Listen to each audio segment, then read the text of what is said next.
Daddy, have a good day. That day, I sent my husband off with a smile, as usual, to go mountain climbing, a hobby of his, with our 4-year-old daughter. However, he slipped off a cliff and went missing. Bad weather hindered the search efforts, which were eventually called off, and his survival was deemed hopeless. Both my daughter and I were engulfed in sorrow, but time continued to flow, and before we knew it, 2 years had passed. Reaching my limit of waiting for my husband, I decided to move when our daughter started elementary school. And on the first day of elementary school, I saw it. There he was, my husband, looking happy in a photo with an unfamiliar woman and child. My husband, Tony, and I had known each other since our school days. He loved outdoor activities and often enjoyed mountain climbing and camping, either with large groups or by himself.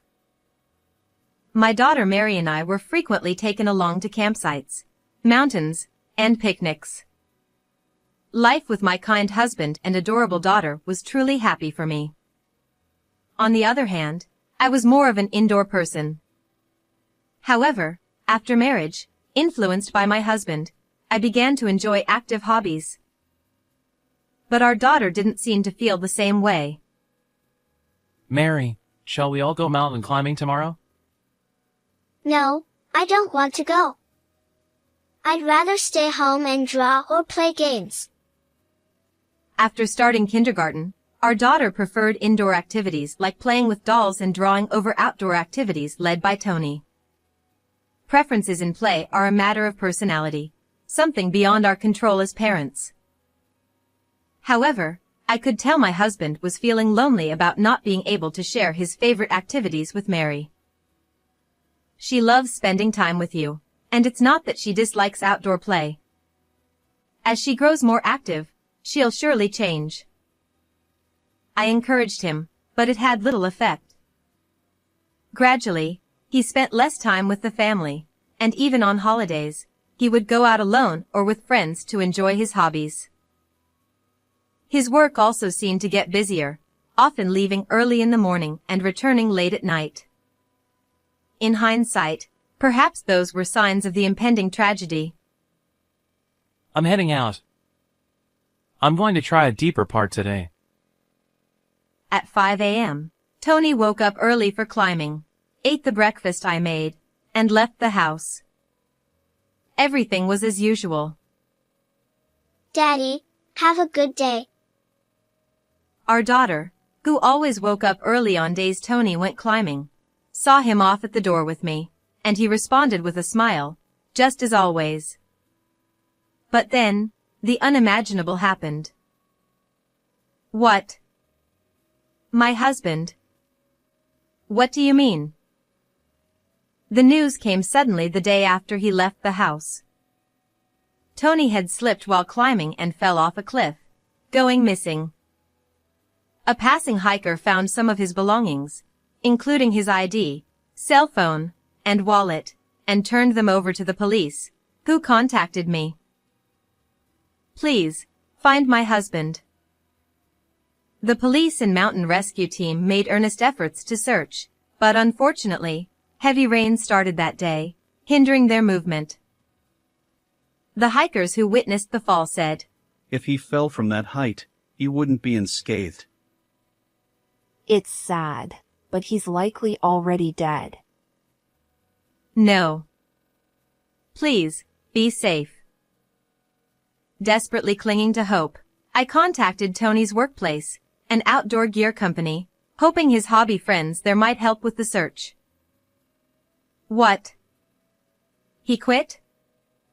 How could that be? The employee I spoke to seemed puzzled and said, Tony resigned a week ago. Moreover, the police handling the missing person report told me, Your husband's residence address has been moved elsewhere, and information is being concealed. I had no knowledge of his resignation or change of residence, leaving me utterly confused. When the police suggested, Perhaps he was troubled by something unknown to you. My mind went blank.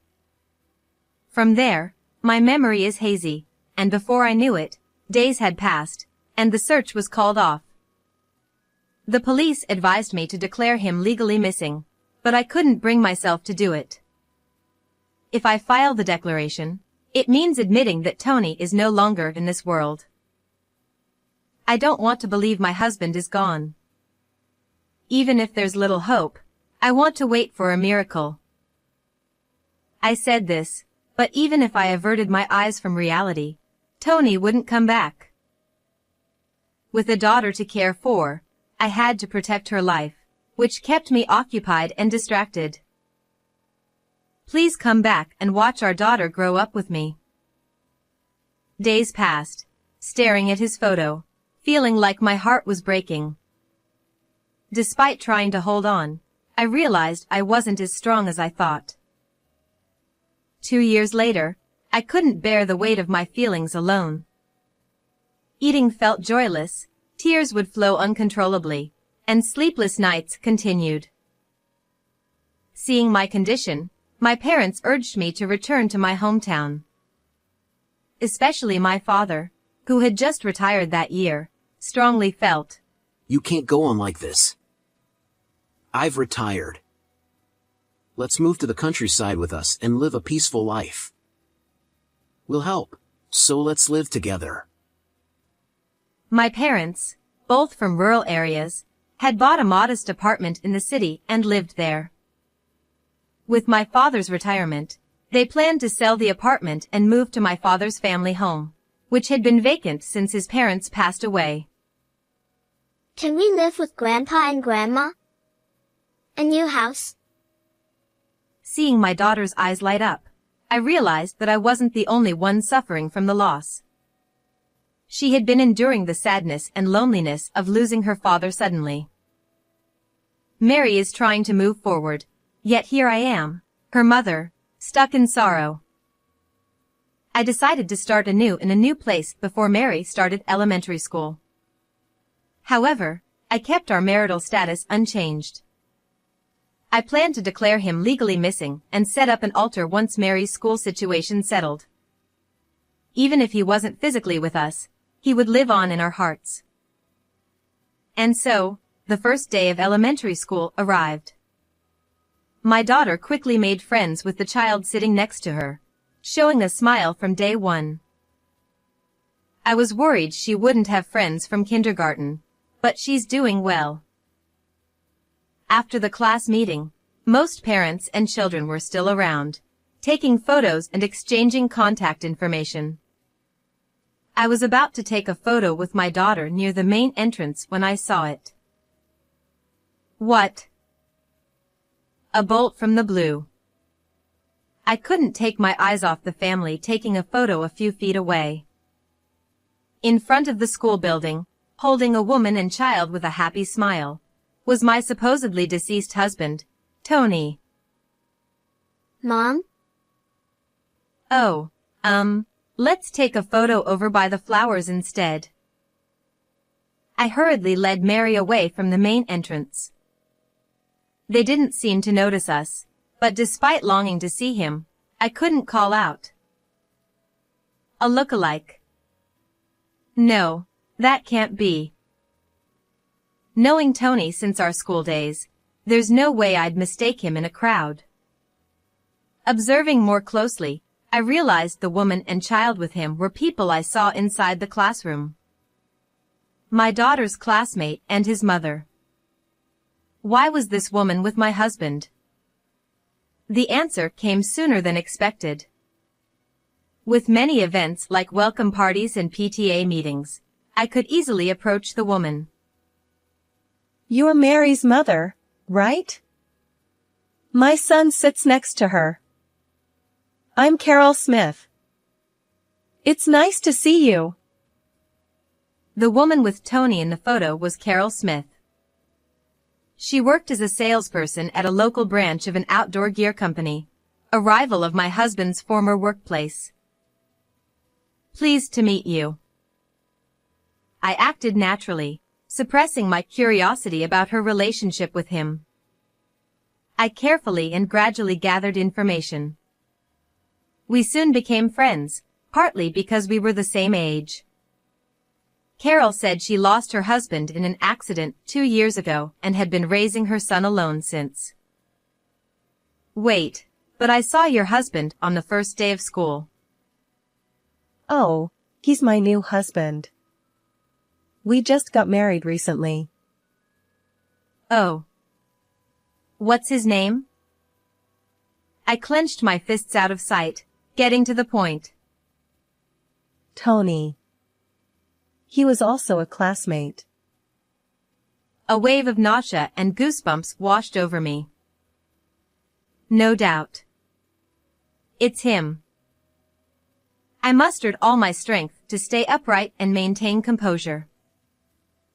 According to Carol, she first met my husband 3 years ago, when her child was 3 years old. Back then, her husband was still alive, and they were camping as a family. They were struggling to set up their tent when Tony, who was solo camping, helped them out. He played a lot with my son and quickly became friends with my late husband. After that, Carol and my husband didn't meet again until 2 years ago, shortly after her husband had passed away. She said she found my husband wandering around this area, drenched and dirty. He seemed to have lost his memory due to an accident. From his clothing, it looked like he had been mountain climbing. But for some reason, he remembered us. Is that so? That can happen, I suppose. So, you started dating him after that? She helped Tony get back on his feet, and as they spent more time together, they gradually fell in love. I was vulnerable after losing my husband, and he was so kind and attentive. My son took a liking to him too. They officially started dating a year ago, and when her child started school, they got married, with Tony taking Carol's last name. The time when they got close was exactly 2 years ago, the same time my husband went missing after his fall. It didn't occur to you to investigate his background? I mean, isn't it unsettling to be with someone whose past you know almost nothing about? Of course, I suggested it to him. But he was terrified whenever we talked about his past. Maybe something really traumatic happened to him. Given these circumstances, Carol didn't delve into his past. He mentioned having a wife before, but they separated. Maybe she has something to do with it. Summing up her story, it seemed my husband had disappeared after his fall, lost his memory, and started a new life with another family. Realizing this, I felt something snap inside me. How can I accept this? Driven by anger, I couldn't stay still any longer. I grabbed Carol's arm and started walking. What? What's happening? Ignoring her confusion, I headed straight to the county clerk's office. There, I obtained our marriage certificate and thrust it at Carol. Sorry for the suddenness. But please, I need to know if you're on my side or not. I saw her hands tremble as she held the paper. She likely had no idea about the truth until I gave her that document. This can't be. Then Her face paled, and tears welled up in her eyes. Learning something like this so abruptly and realizing she was unknowingly part of an affair, her reaction was understandable. However, after a moment, Carol wiped her tears and looked at me firmly. I want to know the truth too. I'll do whatever it takes to help. From that point on, we strategized on how to extract the truth from my husband. Tony claimed to have amnesia and avoided discussing his past. Whether this was true or not, we had no way of knowing at that time. There's a company barbecue event coming up for Thanksgiving. Everyone's bringing their families, so he'll probably be happy to come along. She suggested. A family event, huh? It might not go as planned, but let's give it a shot. I thought of a way to catch my husband off guard and waited for the day of the showdown. Finally, the day of the barbecue arrived. As expected, Tony came to the event with Carol and her son. I want you to meet a friend. Carol led Tony to my table. Huh. His eyes widened, and he froze upon seeing me. I realized immediately that he remembered everything. Do you understand the situation now? I asked quietly, but Tony, looking bewildered, replied, Nice to meet you. You're alive, aren't you? Suppressing my anger at his shameless act, I waited for his next words. Sorry, but do we know each other? Due to some circumstances, my memories are vague. He began explaining about the accident 2 years ago, claiming the trauma made him lose most of his memories from before.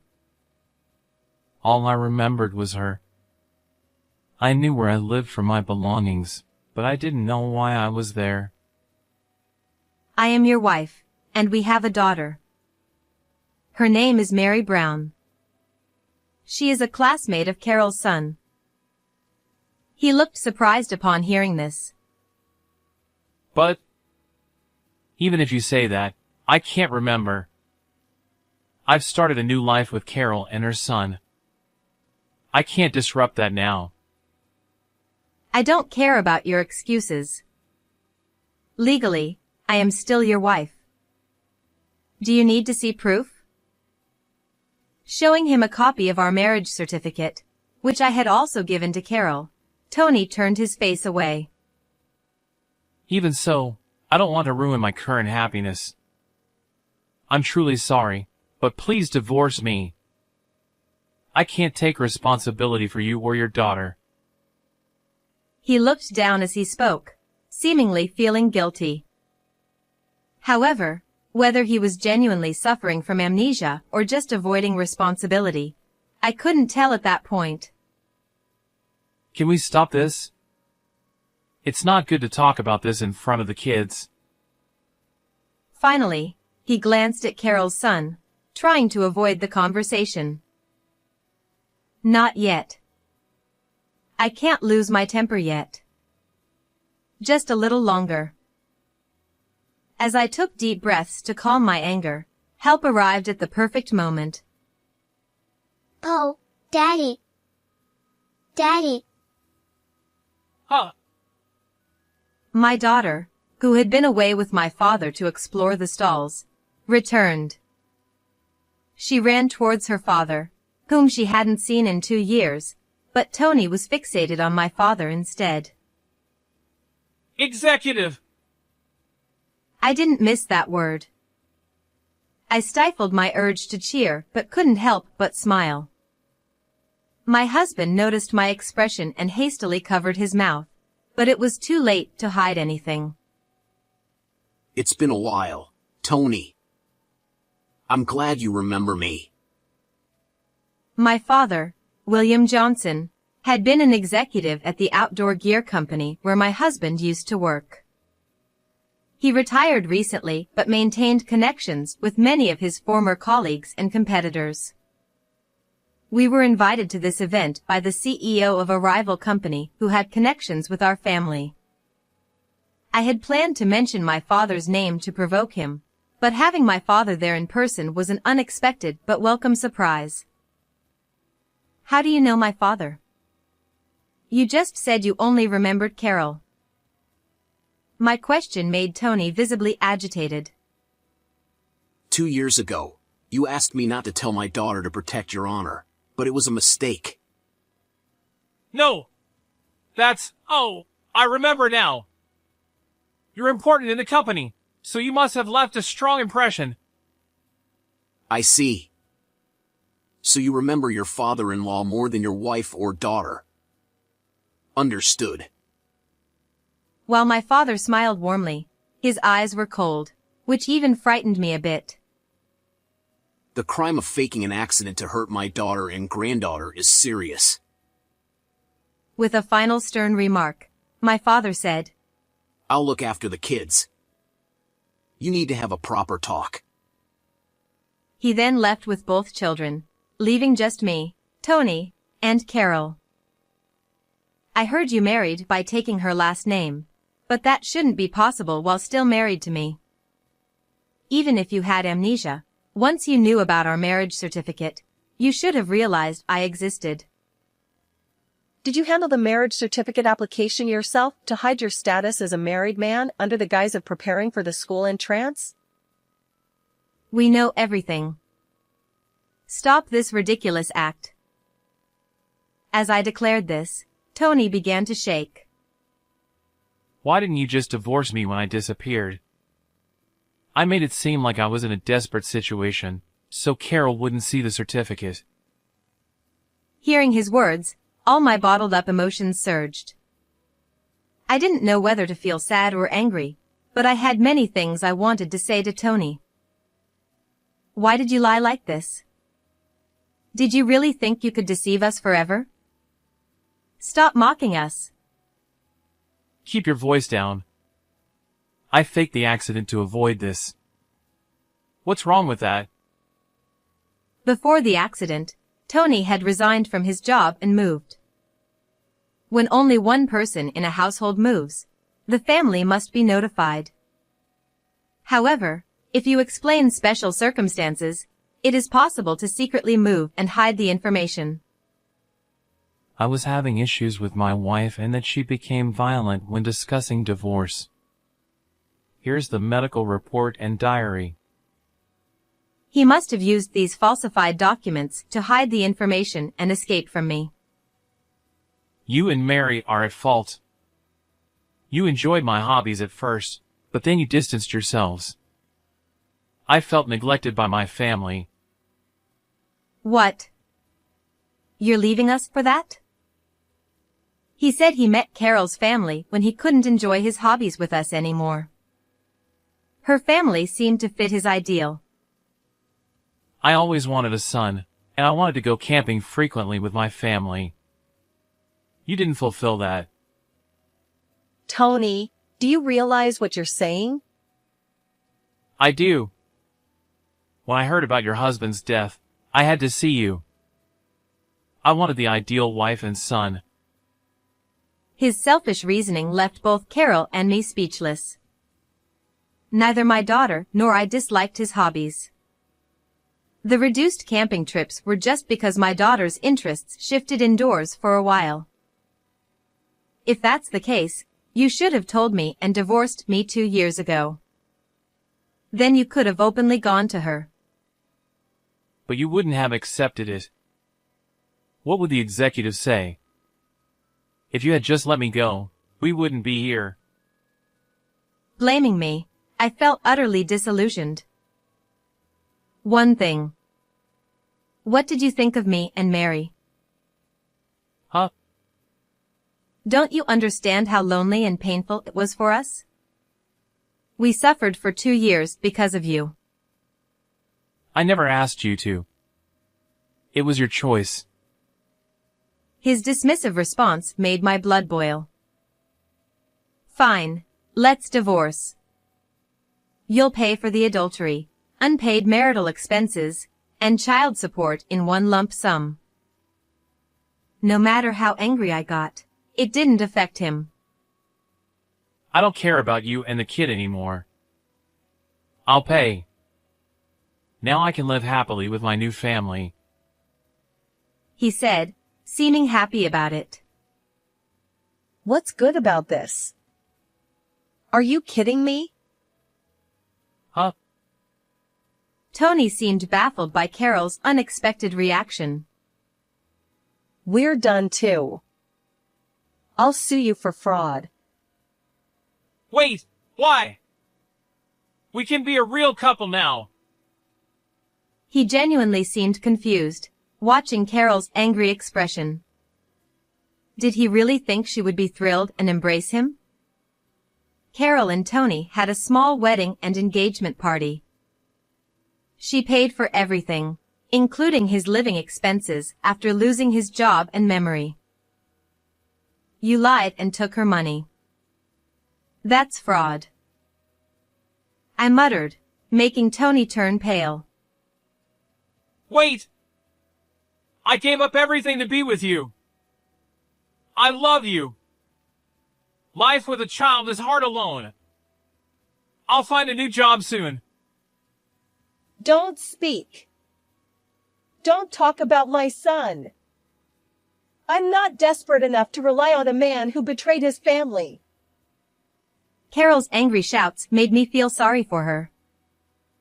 Hey, you won't abandon me, right? You were lonely, right? Mary. Mary too. Stop. Don't say her name. You have no right. At my scolding, he flinched and looked sadly at me. A face I once loved now only irritated me. Let the authorities handle this. Enjoy your hobbies alone. You're good at that. Amidst the bustling barbecue, no one seemed to notice our conversation. To others, we probably looked like happy people enjoying the event. Tony ended up paying me $100,000, including alimony, marital expenses, and child support. Carol sued him for fraud, resulting in a 2-year prison sentence. He paid me everything before his incarceration, with the remaining amount to be paid in installments after his release. I felt sorry for his distant parents, but they told me, It's not your fault. Our foolish son caused this. Now, Carol and I are close friends, and our children enjoy school together.